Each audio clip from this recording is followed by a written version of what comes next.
So today I would like to share with you one of my all-time favorite stories, Alexander and the Terrible, Horrible, No Good, Very Bad Day by Judith Viorst. I think just the title of the book makes me think of the days that we find ourselves in, and so let's see how Alexander handles all of the pressure he's under. It's a black and white book, and I'm not sure if you're really going to be able to see the pictures, so I may not, and it's in pieces at this point, so I may not turn around for every page, but I'll read. I went to sleep with gum in my mouth, and now there's gum in my hair. And when I got out of bed this morning, I tripped on the skateboard, and by mistake I dropped my sweater in the sink while the water was running, and I could tell it was going to be a terrible, horrible, no good, very bad day. At breakfast, Anthony found a Corvette Stingray car kit in his breakfast cereal box, and Nick found a junior undercover agent code ring in his breakfast cereal box.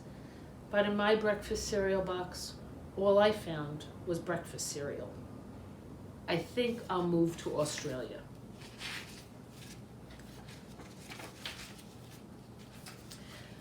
In the carpool, Mrs. Gibson let Becky have the seat by the window. Audrey and Elliot got seats by the window too. I said I was being scrunched. I said I was being smushed. I said, if I don't get a seat by the window, I'm going to be carsick. Nobody even answered. I could tell it was going to be a terrible, horrible, no good, very bad day. At school, Mrs. Dickens liked Paul's picture of the sailboat better than my picture of the invisible castle. At singing time, she said I sang too loud. At counting time, she said I left out 16.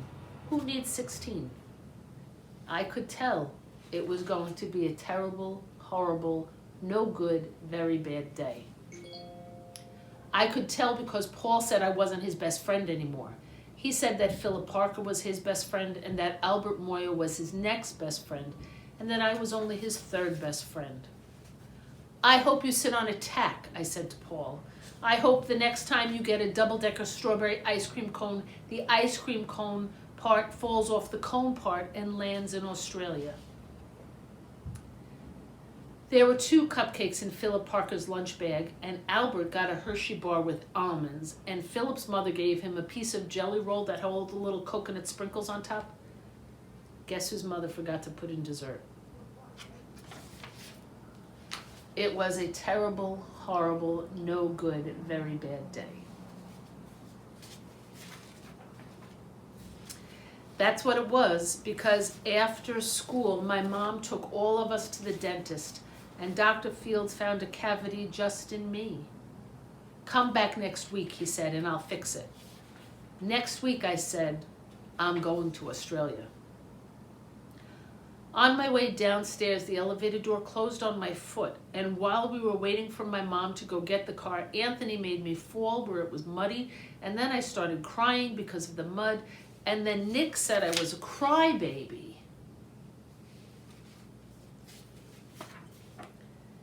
And while I was punching Nick for saying crybaby, my mom came back with the car and scolded me for being muddy and fighting.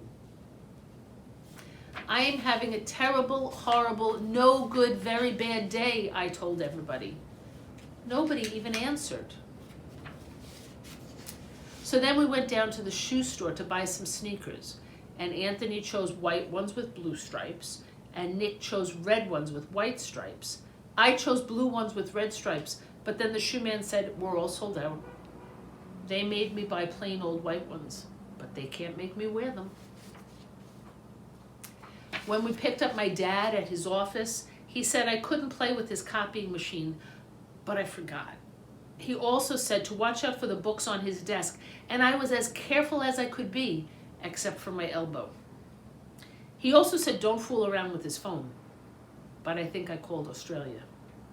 My dad said, please don't pick him up anymore. It was a terrible, horrible, no good, very bad day.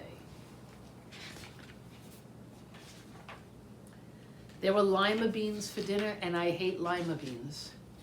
There was kissing on TV, and I hate kissing. My bath was too hot.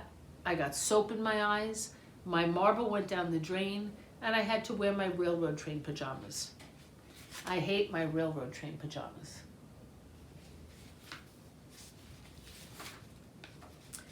When I went to bed, Nick took back the pillow he said I could keep, and the Mickey Mouse nightlight burned out, and I bit my tongue. The cat wants to sleep with Anthony, not with me. It has been a terrible, horrible, no good, very bad day. My mom says some days are like that, even in Australia. So I know that things are weird right now with not going to school and not coming to church, but what I want to say to everybody is things aren't so bad that we have to move to Australia. We can still be together through Facebook, online, and we're holding each other together in prayer. So until we can see each other again at St. Francis de Sales, stay safe, stay healthy, and keep living Jesus on 96th Street or wherever you are. Bye.